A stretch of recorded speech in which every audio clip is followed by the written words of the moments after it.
হযরত ওমর তোমার নামে কয়েকটা কথা বলেছে, জবাব চাই। হযরত আব্দুল্লাহ বলে, ইয়া রাসূলুল্লাহ, জবাব আমি দেব।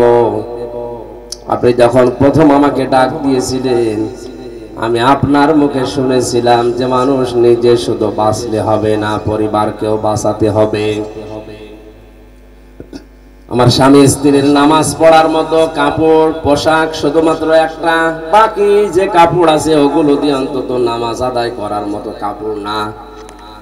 আমি নামাজ পড়তে গিয়ে যদি আপনার পেছনে নামাজ পড়ার পরও বসে সময় নষ্ট করি, আমার স্ত্রী বাড়িতে যাকে আমারে বাঁচানো লাগবে তার তো নামাজ কাজা হয়ে যাবে। এই জন্য আমি দৌড় দিয়ে বাড়িতে চলে আসি।